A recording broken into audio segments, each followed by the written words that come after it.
So this is on that Mr. Cool. See, Mr. Cool. And found some of the leaks that they were experiencing. Mr. Cool left 4 of these loose. So you have the tapered end inside there, and then you have an O-ring seal that goes over here, and that O-ring will seal right around in here.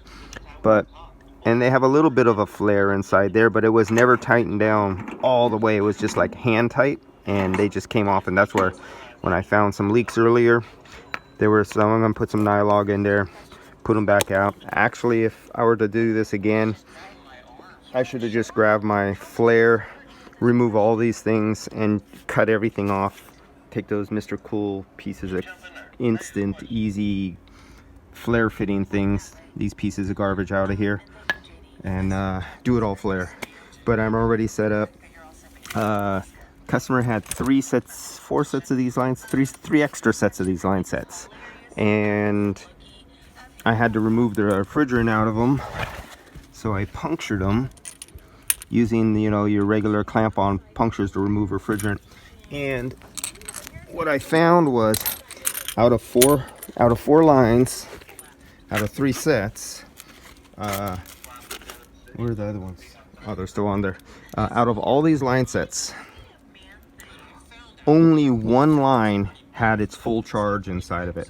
All the others were down to just a little bit of vapor pressure in them. When I tapped into them, they only had enough vapor pressure. So basically they're selling the customer line sets that weren't even full of refrigerant. So the theory is they give you a line set that the customer doesn't have to compensate for your adder per foot. But the problem is, out of 3 line sets, out of all the lines, only 1 had refrigerant in them. The others were all leaked out through their supposedly leak-free fittings that were brand new, to the point where there was only a little vapor left inside the system. So the customer would add line set lengths and be down on your adder on your quantity of refrigerant, but he would never know, because it would still cool. The unit would just overrun and spin up the variable compressor to try to fight and compensate for the low charge, and have a super high power bill, which I've found a few times on the Mr. Cools. And this has been such a piece of shit. This is probably my last Mr. Cool I will work on.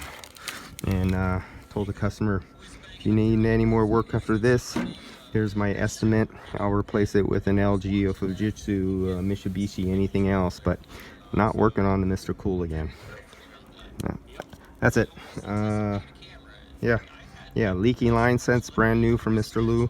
Leaking, these were never put on tight.